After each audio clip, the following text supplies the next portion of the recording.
Number 1, singing.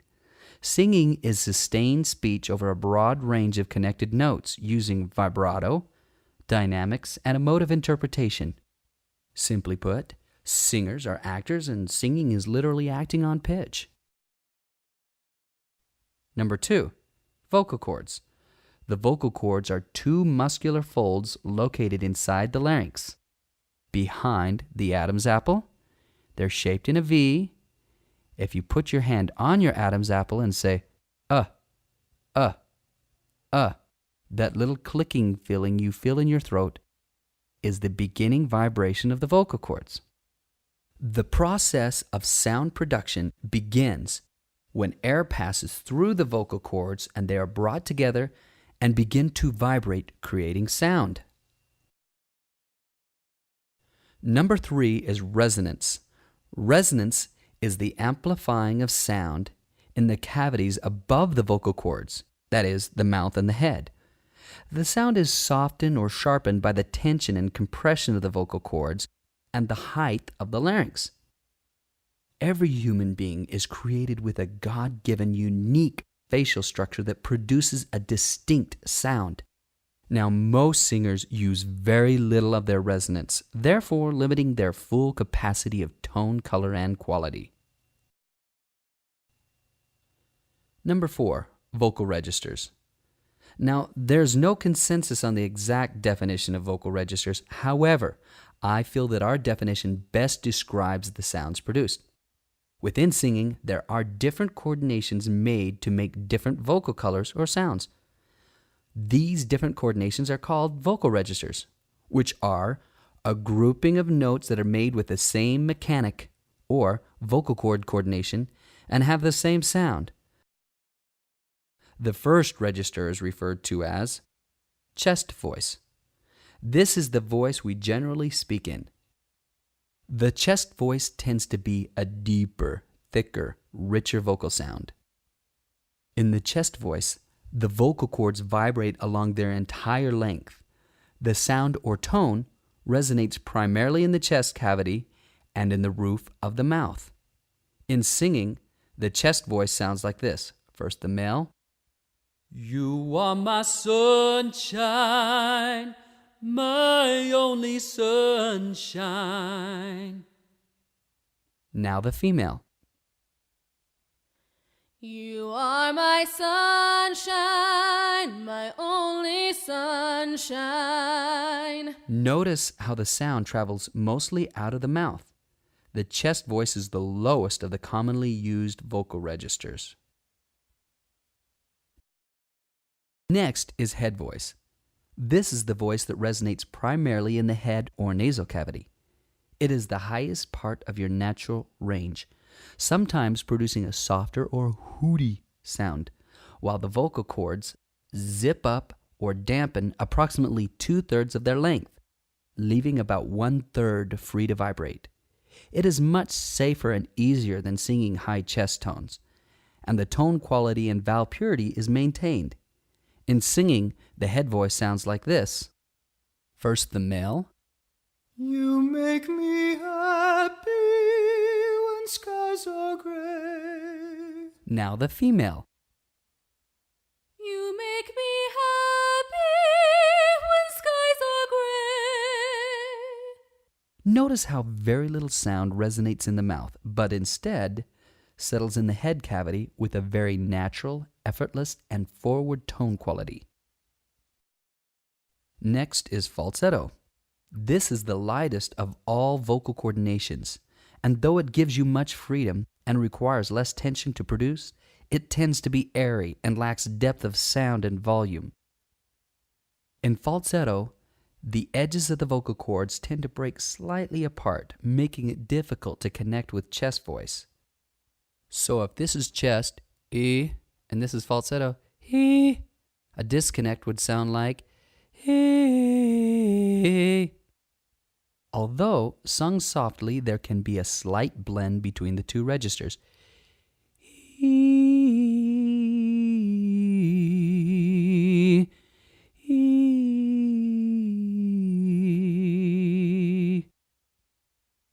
In singing, The falsetto sounds like this. First the male. You make me happy when skies are gray. Now the female. You make me happy when skies are gray. Next is vocal fry. Though this register is uncommon, it is used by some bass singers and produces the lowest possible sound.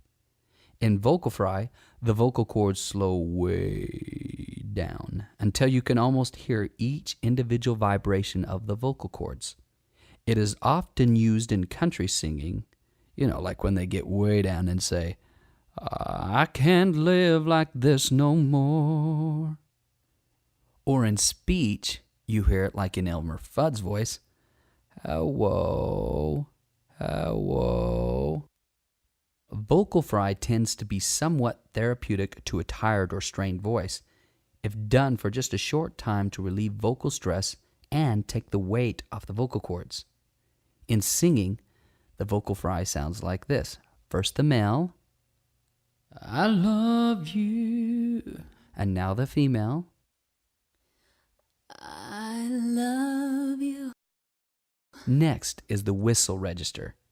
This is also a very uncommon register, occurring mostly in the female voice. It is the highest of all registers. When singing in whistle voice, the vocal cords zip up almost their entire length, leaving only a small opening free to vibrate. In singing, whistle sounds like this. First the male,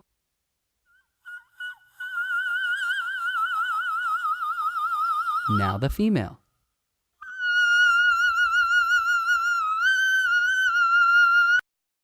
Next is the middle or mixed register. This is a blend of head and chest registers, and it gives the illusion of singing in high chest tones, though you are actually singing on a zipped up or shortened vocal cord. This is the most popular of all sounds because it puts out a higher frequency. The structure of the vocal cords while singing in the mix is similar to the structure of the vocal cords while singing in head voice.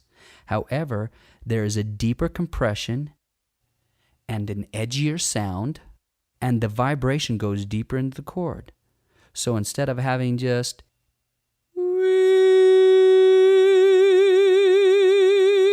which is pure head voice, we now have an added presence and mixture of chest, which is a deeper, edgier sound.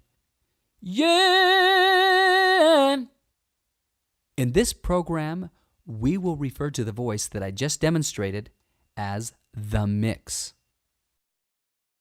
Now for a short demonstration in the context of our song. First the male. You make me happy when skies are gray.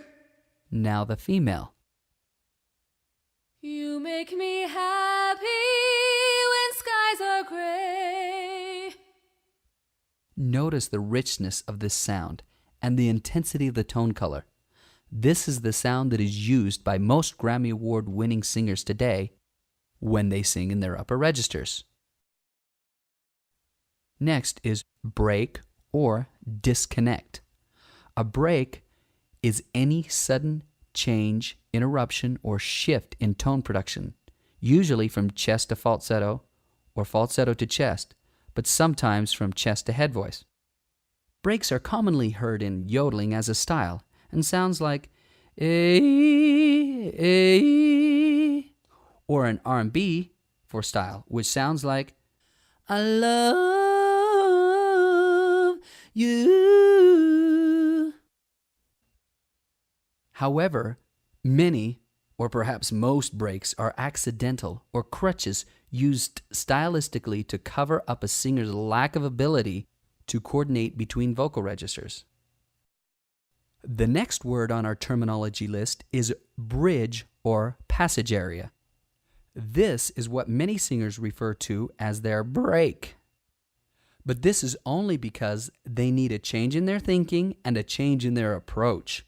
The bridge is the part of your range where you begin to blend registers. The bass's first bridge is approximately A, B flat, B, below middle C. The baritone tenor's first bridge is E, F, F sharp, above middle C. And here's a demonstration of a tenor crossing his bridge. He starts in his chest voice.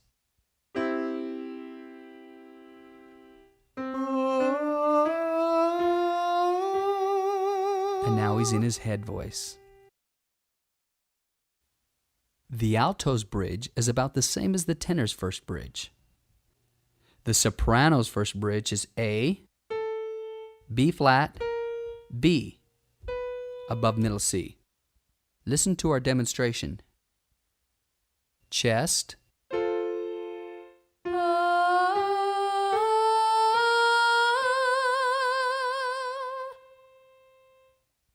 and that's a mixed head voice. Way to go. The second bridge is about a half octave above the first, and the third bridge about a half octave above the second, and so on until, in some voices, you pass through as many as 4 to 5 bridges. But your focus is not on the bridges when you sing. Your vocal cords simply make the adjustment as you sing higher into your range. This adjustment is the zipping up of the vocal cords from the usage of the whole chord to approximately 1/3 of the chord over the first bridge. Then, at the second bridge, zipping up further so that about 1/4 of the vocal cords are being used. Every time a singer passes through a bridge, the tone travels higher into the head or nasal cavity and less out of the mouth. Listen as I demonstrate going through 4 bridges.